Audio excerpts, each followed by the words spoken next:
The first time I stepped into that penthouse, I thought I was standing inside a misunderstanding. The kind that clears itself up once someone laughs and explains the surprise.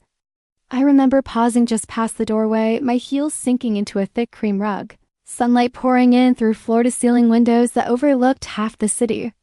My brother was already inside, walking ahead of us with an easy confidence, gesturing toward the open living space like a host. My dad and my stepmom followed behind him, smiling, nodding, clearly impressed. I smiled too because in that moment I genuinely believed this was something they had bought together. A new place for my parents. A late-in-life upgrade.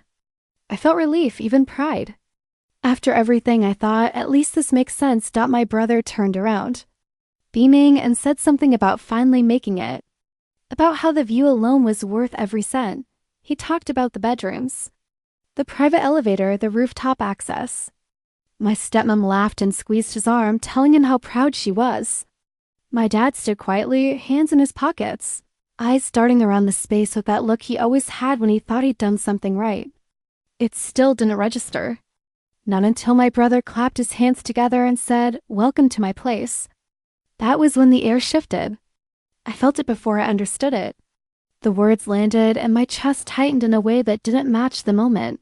I remember asking, half joking, when he decided to move downtown. He looked at me confused, like the question itself was strange. He said this wasn't a rental.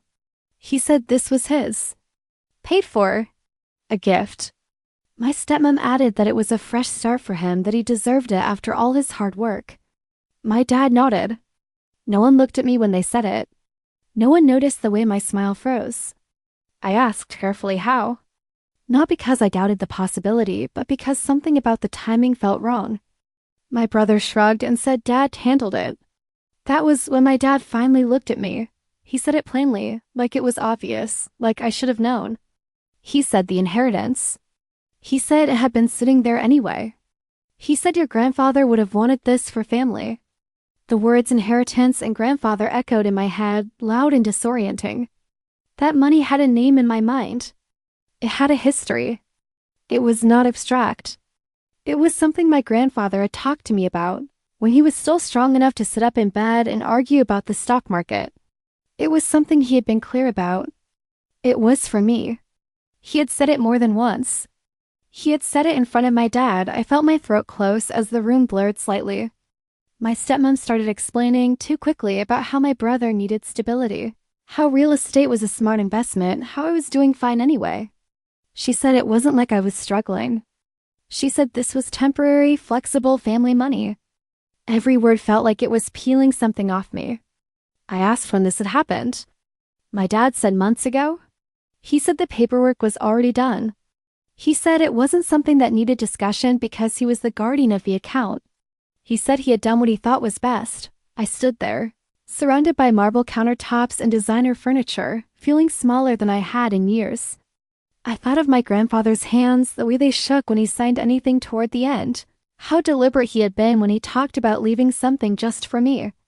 He had said, "You've always been careful, Lena. You think ahead. I want you protected." That memory rose up and pressed against the reality of the penthouse until it hurt to breathe. I realized then that this wasn't a misunderstanding. This was a decision. A choice made quietly, without me, about something that had never belonged to them. The rest of the visit passed in a haze. I don't remember what excuses I made to leave, only that I did. I remember the elevator ride down, the mirrored walls reflecting my face back at me, pale and unreadable. I remember stepping out onto the street and feeling like the city had tilted slightly. My phone buzzed with a message from my stepmom later that evening. Something cheerful about dinner next week, as if nothing had happened. I didn't respond.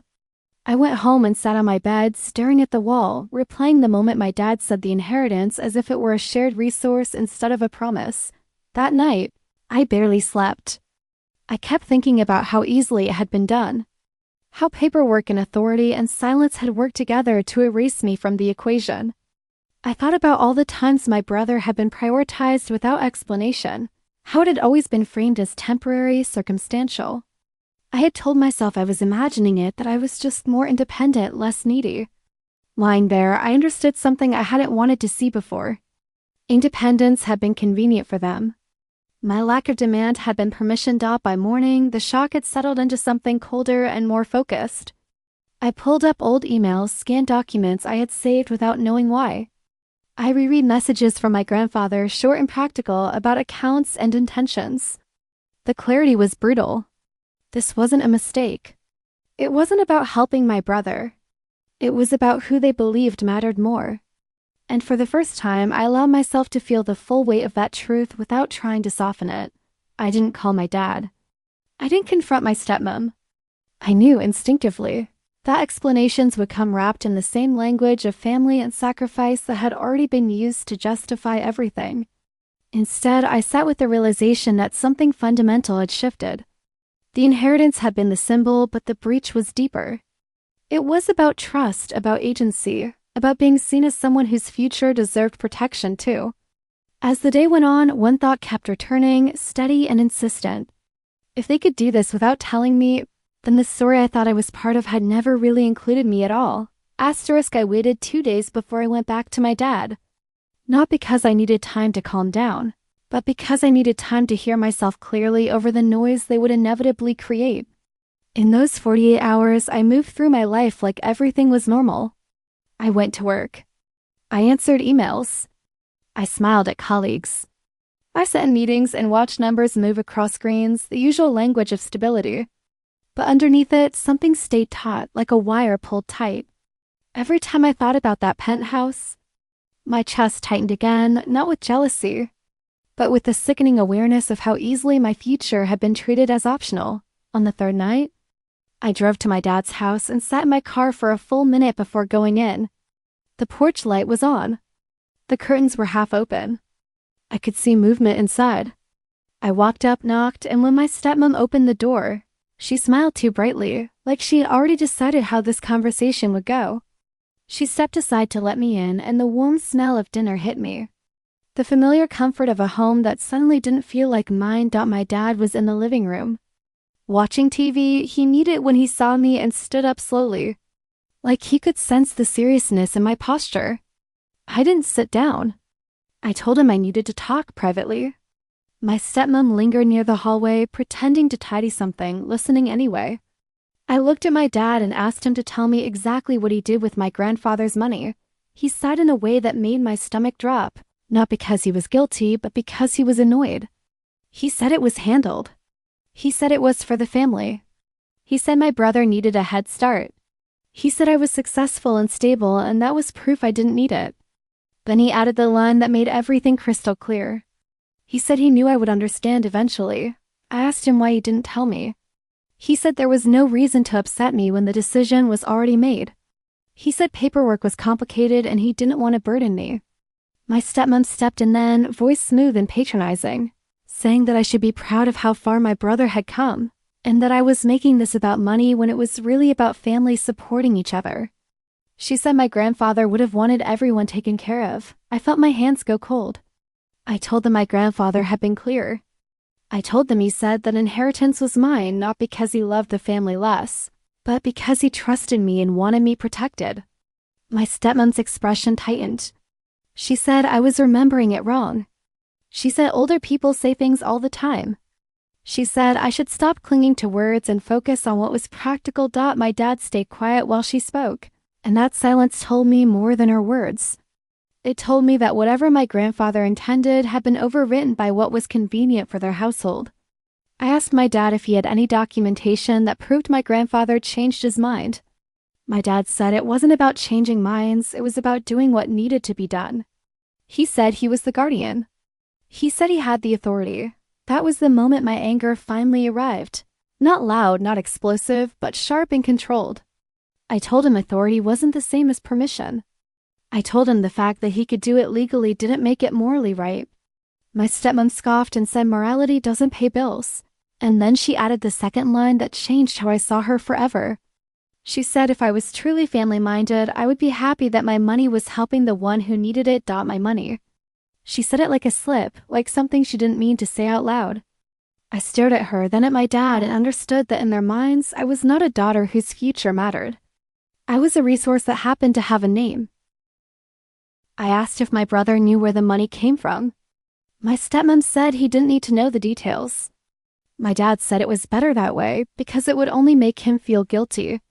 That sentence landed like a slap. They had protected his comfort at the expense of my trust. They had made a decision that hurt me and then arranged it, so he would never have to feel the weight of it. I told them I wanted the numbers.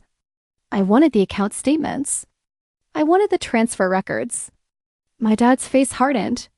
He told me I was acting entitled. He told me I should be grateful I didn't have to worry about housing. He told me my brother had struggled and I hadn't, as if my stability had appeared out of nowhere instead of being built through my own discipline. He said I was trying to ruin a good thing. My stepmom said I was jealous. That one almost made me laugh. Jealousy would have been easier. Jealousy would have meant I cared about the penthouse itself. But I didn't. What I cared about was the way they had erased me from the story. The way they had taken something my grandfather set aside for me and used it to reward the person they already favored. I told my dad that I wasn't leaving this as a family argument. I told him this was financial, legal, documented. I told him I would be requesting everything in writing. The word legal made my stepmom's eyes narrow. She asked if I was threatening them. I said no, I was informing them. I told them that if the inheritance was mine by intent and documentation, then what they did wasn't generosity. It was misappropriation. My dad stepped forward, voice lower, asking me if I really wanted to do this, if I wanted to drag the family through something ugly. He said my grandfather was dying and the last thing he needed was stress. That was the first time my chest cracked with something that felt like grief. Not just because my grandfather was in hospice, but because my dad was still trying to use him as a shield. While stealing the very thing he had left for me, I left without yelling. I didn't slam the door. I didn't throw accusations around the room. I simply walked out and drove home with my hands steady on the wheel and my mind moving faster than my heart could keep up with. When I got back to my apartment, I sat down and called the hospice. I asked to speak to the nurse on duty, and when she came on the line, I told her I needed to talk to my grandfather as soon as possible, that it was urgent but I didn't want to alarm him. She paused and said he'd been having a good day, lucid, alert, but tired. She asked if it could wait until morning. I said no. While I waited for the call to be arranged, I opened my laptop and started gathering what I had. Old messages, notes my grandfather had sent, anything that referenced his intent. I didn't know yet exactly what I would say to him, only that I couldn't keep carrying this alone. For the first time since I stepped into that penthouse, the betrayal stopped being an emotional wound and became a decision point. If my grandfather had any strength left, I was going to give him the truth, not to hurt him, but to let him protect what he had tried to protect from the start. The call came an hour later. The hospice nurse stayed on the line at first, her voice soft, explaining that my grandfather was resting but awake, but his energy came in short waves now. When I finally heard his voice, thin but steady, something in my chest loosened. I hadn't realized how tightly I'd been holding myself together until that moment. I told him I was sorry to bother him. He interrupted me gently, telling me there was no bother when it came to me. That was when I stopped rehearsing and told him everything. I didn't dramatize it. I didn't soften it either. I told him about the penthouse, about the inheritance being used without my knowledge, about my dad saying it was handled and my stepmom saying it was family money. There was a long silence on the other end of the line. Longer than was comfortable, long enough that I wondered if I'd exhausted him. Then he sighed, and even through the phone I could hear the weight behind it. He told me he was disappointed, not surprised, but deeply disappointed. He said this was exactly why he had been explicit. He said he had trusted my dad to honor his wishes, not reinterpret them. His voice sharpened then, clarity cutting through the frailty.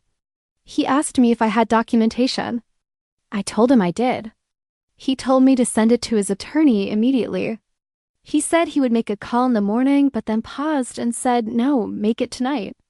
He said time mattered now. He said people behave very differently when they think there are no consequences left. I heard the nurse shift nearby, ready to intervene if needed, but my grandfather continued firm and focused. He told me that the inheritance was never about the money. It was about making sure I never had to depend on people who didn't protect me. The next morning, my phone buzzed before I was fully awake. It was my dad, then my stepmom, then my brother. I didn't answer any of them. A few minutes later, an unfamiliar number appeared. It was my grandfather's attorney. He told me my grandfather had called him personally and dictated a statement. Not revised, clarified. He had instructed him to initiate immediate steps to secure what remained of the inheritance, and to hold my father accountable for any unauthorized use. He also told me my grandfather had requested a formal call with my dad that afternoon. I wasn't on that call, but I didn't need to be to understand how it went. By evening, the messages shifted. The tone softened abruptly. My stepmom wrote about misunderstandings and intentions. My dad asked if we could talk. My brother sent a confused message saying he hadn't known, that he was caught in the middle. None of it moved me. What moved me was the quiet authority of my grandfather calling from a hospice bed, reminding everyone that permission had never been granted. And love did not mean access without consent. 2 days later, my grandfather asked to speak to me again. He sounded tired but peaceful. He told me he had updated his documents, not in anger but in clarity. He told me my dad would no longer have decision-making power over anything related to his estate. He told me the penthouse situation would be corrected one way or another. He told me he was proud of me for speaking up without cruelty. I cried after we hung up, not from sadness, but from a kind of release I hadn't known I needed. The fallout unfolded quickly after that. Legal notices were sent. Timelines were set. My dad stopped calling. My stepmom sent one last message accusing me of manipulating a sick man. I deleted it without replying. My brother asked to meet, saying he would give up the penthouse if needed. I told him it wasn't about punishing him, it was about restoring what was never his to begin with. Whether he chose to acknowledge that or not was his decision. What surprised me most was how calm I felt as everything unraveled. The fear I'd expected never arrived. Instead, there was a steady sense of alignment. The truth had finally reached the one person who had always intended to protect me, and he had done exactly that. Watching my parents scramble under the weight of consequences they had assumed would never come was sobering, not satisfying. It confirmed something I had only recently begun to understand. Power doesn't always announce itself loudly. Sometimes it speaks once, clearly from a hospice bed, and changes everything. As the days passed, I visited my grandfather when I could. We didn't talk about money anymore. We talked about memories, about small things, about what mattered. The inheritance, the penthouse, the conflict all faded into the background of something more important. I had been seen. I had been believed. And for the first time since stepping into that penthouse, I wasn't carrying the betrayal alone. Asterisk. The correction didn't happen overnight, but it happened deliberately. Papers moved through hands that didn't belong to my family anymore. Deadlines replaced excuses. Silence replaced arguments. I stayed out of the negotiations as much as I could, not because I was afraid, but because I didn't need to be in the room for justice to work. For the first time, things were being handled without emotional leverage, without guilt, without the expectation that I would soften just because blood was involved. My grandfather's health declined steadily, but his mind never wavered. Every time I visited, he asked me how I was doing, not how the situation was going. He reminded me again and again that my worth was never tied to what I tolerated. He told me he regretted trusting the wrong people with the right responsibility, but not trusting me to speak when something felt wrong. Those conversations became an anchor. Whatever happened next, I knew I wasn't imagining things anymore. I wasn't being dramatic. I wasn't selfish. I had been wronged, and it was being acknowledged. The penthouse situation resolved quietly. My brother moved out before anything public happened. Whether that was his choice or my parents' decision, I didn't ask. I didn't need the details. What mattered was that the inheritance was restored in full, placed under independent management exactly as my grandfather had originally intended. No guardianship. No reinterpretation. No access except my own. Seeing the confirmation in writing didn't bring a rush of triumph. It brought calm. The kind that settles deep, where something that's been out of place finally returns home. My relationship with my father never recovered. We spoke once briefly after everything was finalized. He sounded older, smaller somehow. He said he hadn't meant to hurt me. He said he thought he was doing what was best for the family. I told him I believed he thought that. I also told him that thinking something doesn't make it true and intention doesn't erase impact. We ended the call politely. We haven't spoken since. My stepmom disappeared from my life entirely. That absence felt lighter than I expected. My brother reached out months later, not to apologize, but to explain. I listened. I didn't argue. I told him I hoped he built something of his own one day, something that didn't come at someone else's expense. We don't talk often now, but when we do, it's careful and contained. That's enough for me. The hardest part unexpectedly came after everything was resolved. There was a quiet grief in realizing how long I had accepted being overlooked. How often I had confused patience with loyalty. How easily I had been convinced that love required silence. I worked through that slowly in therapy and reflection, in choosing differently every time an old instinct told me to minimize myself. Healing wasn't dramatic. It was repetitive. It was choosing not to justify myself when I didn't need permission anymore. My grandfather passed away not long after. I was with him near the end, holding his hand, telling him I was okay. He smiled when I said it, like that was the only confirmation he needed. When he was gone, I didn't feel abandoned. I felt fortified. He had done what he set out to do. He had protected me when it mattered most, not by rescuing me, but by standing firm when others expected him to stay quiet. Now, when I look back at that first moment in the penthouse, standing there with a forced smile and a sinking realization, it feels like another lifetime. That version of me didn't know yet that clarity was coming. That boundaries were forming. That one call would unravel a lie everyone else had been comfortable living with. I don't feel anger when I think about it anymore. I feel gratitude for the moment that finally showed me where I stood. I still believe in family. I just believe in chosen honesty more. I believe that love without respect is control and generosity without consent is theft. I believe that protecting yourself is not cruelty, even when the people you're protecting yourself from share your last name. And I believe that sometimes the most powerful inheritance isn't money or property at all. It's the moment you stop doubting your own voice and realize it was right all along.